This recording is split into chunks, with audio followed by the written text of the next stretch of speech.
Le mariage en islam n'est pas seulement une union entre deux personnes. C'est un lien sacré, béni par Allah, qui protège non seulement le couple, mais aussi la société. Comment Allah nous guide-t-il dans cette relation si spéciale?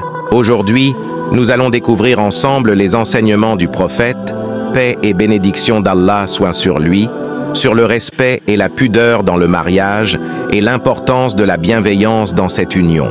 Le mariage est une institution divine qui nous aide à rester purs. C'est un moyen pour l'homme et la femme de se protéger, de baisser leur regard et de préserver leur chasteté. Le prophète, paix et bénédiction d'Allah soient sur lui, a dit: chaque être humain a sa part d'adultère. L'adultère des yeux est le regard, l'adultère des mains est de toucher, et l'adultère de la bouche est le baiser. Ce hadith nous rappelle que même nos gestes les plus simples peuvent nous rapprocher d'Allah si nous faisons preuve de retenue.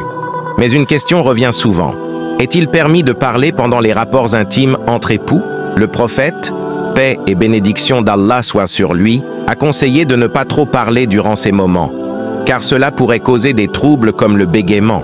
Cependant, les savants expliquent qu'il est tout à fait permis pour les époux d'échanger des mots doux et affectueux, tant que ces paroles restent respectueuses et bienveillantes. Les paroles échangées dans l'intimité doivent toujours rester dans les limites de la bienséance.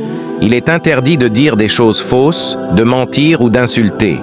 Le prophète, paix et bénédiction d'Allah soient sur lui, a dit: le croyant n'est ni insultant ni vulgaire. Même dans l'intimité, le croyant doit préserver la pureté de son langage. Le mariage en islam est bien plus qu'un contrat. C'est une alliance où l'amour et la tendresse doivent être cultivés quotidiennement.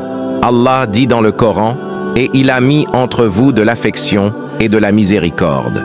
Cet amour est la clé de la réussite dans le mariage.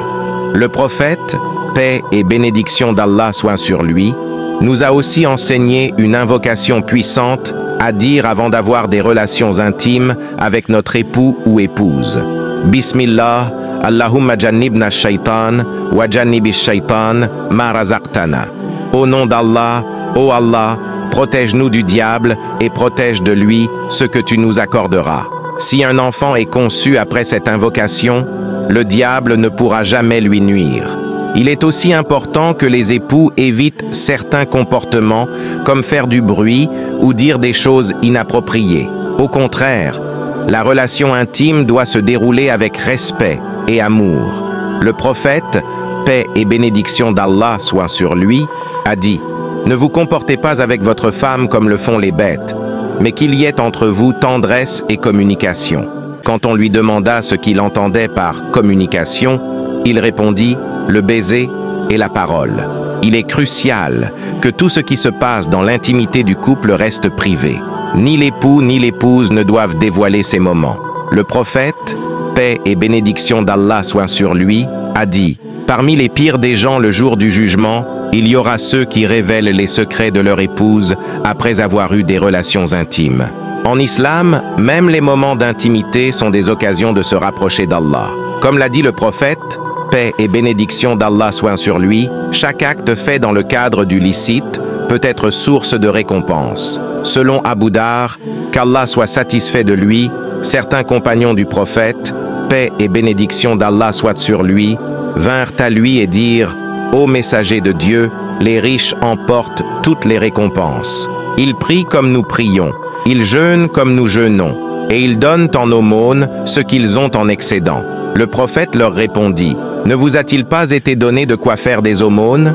Chaque glorification d'Allah, dire Subhanallah, est une aumône. Chaque Allahu Akbar est une aumône. Chaque Alhamdulillah est une aumône. Et même un rapport intime avec votre épouse est une aumône. Ils demandèrent alors: ô messager de Dieu, l'un de nous satisfait-il son désir charnel et en tire une récompense? Le prophète leur répondit: voyez-vous, si quelqu'un l'avait fait dans l'illicite, cela lui aurait valu un péché. De même, s'il le fait dans le licite, il reçoit une récompense. Rapporté par Muslim. Ainsi, chaque acte du croyant, même dans l'intimité, peut être une source de bénédiction s'il est fait avec conscience et respect. Le prophète, paix et bénédiction d'Allah soient sur lui, a dit: le meilleur d'entre vous est celui qui est le meilleur envers sa femme. Cela nous montre qu'il incombe à chaque époux de veiller à ce que l'autre se sente aimé, respecté et valorisé. Ô Allah, préserve-nous du mal et aide-nous à rester purs dans nos actions et nos paroles. Fais de nous des époux bienveillants et proches de toi. Ô Seigneur des mondes, accepte nos prières et bénis nos unions. Amin, salam alaykoum.